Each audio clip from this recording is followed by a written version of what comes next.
meliput. Kita juga akan mendengarkan cerita dari rekan Adi di Sumatera Utara. Adi, kalau saya lihat Anda di pengungsian, tadi cerita Adi begitu sangat sedih melihat bagaimana menembus lokasi-lokasi terisolir, 2 jam bahkan berjalan kaki. Adi bisa kembali menceritakan bagaimana pengalaman itu Adi rasakan ketika harus menembus daerah-daerah terisolir itu Adi.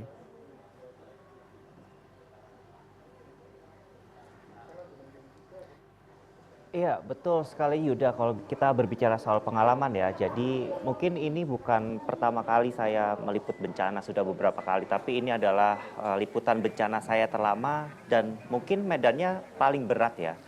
Karena hari pertama pun kami sampai dari Bandara Silangit, kami tidak mempunyai ekspektasi apa-apa terhadap liputan bencana ini. Kami tidak mengira bahwa bencananya sedahsyat ini. Sampai pada akhirnya kami memutuskan untuk mengunjungi salah satu desa yang cukup terisolir ya di daerah Kabupaten Humbang Hasundutan yang lokasinya tidak jauh dari Bandara Silangit. Kami pun bertemu beberapa warga pada saat itu yang mengantarkan kami akhirnya untuk kemudian menuju ke desa Batu Nagodang namanya di Kabupaten Humbang Hasundutan.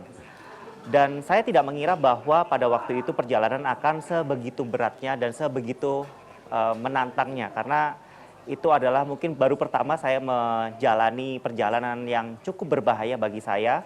Ini kami bahkan harus berjalan kaki sejauh 2 jam atau kurang lebih sekitar 5 kilometeran.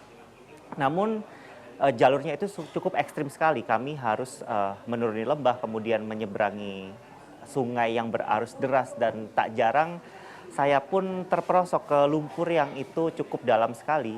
Jadi itu adalah sebuah pengalaman yang mungkin bagi saya tidak terlupakan.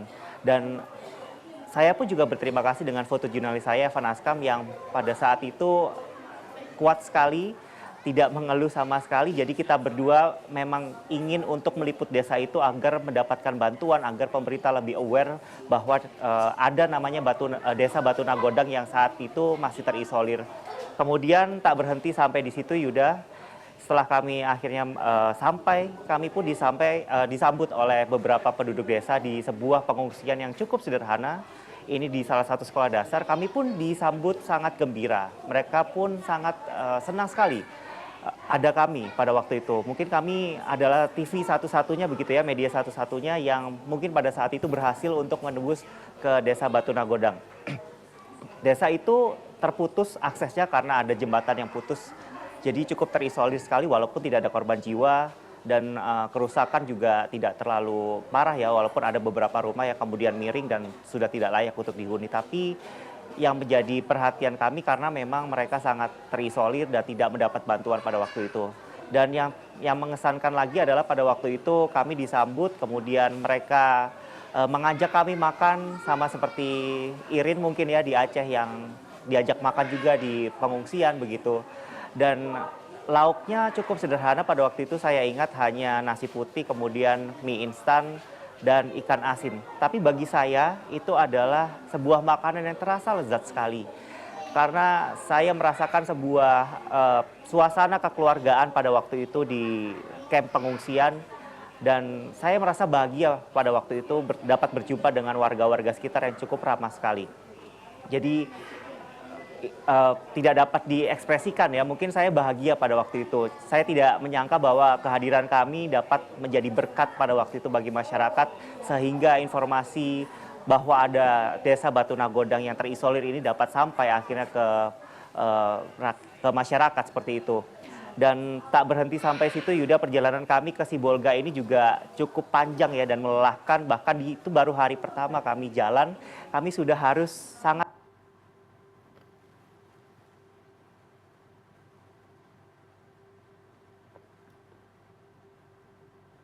ekstrim sekali.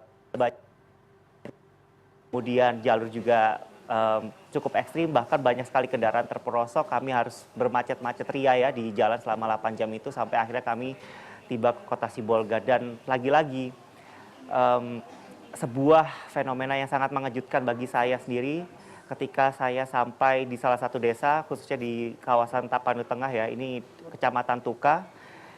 Ini satu kata yang bisa menggambarkan suasana pada saat saya pada waktu itu adalah saya kaget. Karena saya tidak mengenali ada desa lagi, ada sebuah perumahan warga, pemukiman di daerah tersebut karena tertutup lumpur yang berwarna coklat di mana-mana. Bahkan lahan pertanian yang tadinya berwarna hijau, ini warnanya juga coklat semua, tidak ada pemukiman ataupun mungkin landscape yang lain ya yang saya bisa gambarkan pada waktu itu. Jadi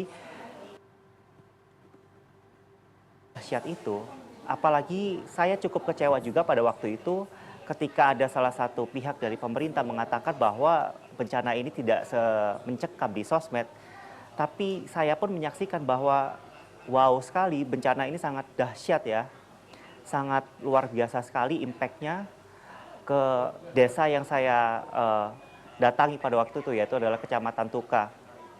Sebetulnya masih banyak desa-desa lain yang kami datangi, tapi yang paling berkesan memang ketika kami sampai ke Kecamatan Tuka itu. Dan kemarin beberapa waktu lalu, Yuda, 3 hari lalu, kami akhirnya berhasil menembus ke salah satu desa yang terisolir juga, tepatnya di salah satu desa, yaitu adalah Hutana Bolon di Kecamatan Tuka. Ini kami merasa tidak aman sebetulnya untuk menembus ke desa itu, tapi ada perasaan di hati kami berdua, saya dan Evan begitu ya, fotojurnalis saya, untuk kemudian kita harus tembus ke desa itu.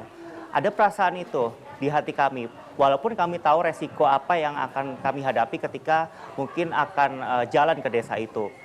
Jadi akhirnya di 3 hari lalu kami akhirnya memutuskan untuk berani menembus ke desa itu dengan menggunakan mobil.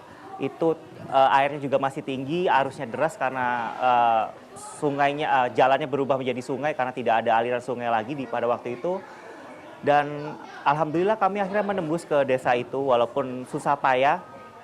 Dan kami harus melanjutkan jalan kaki lagi karena jalanan sudah tidak berbentuk ya di desa itu. Dan lagi-lagi Yuda, ada satu pengalaman yang cukup menyentuh juga pada waktu itu.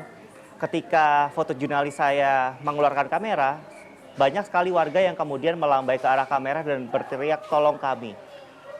Itu satu kata yang saya selalu ingat sampai sekarang, tolong kami.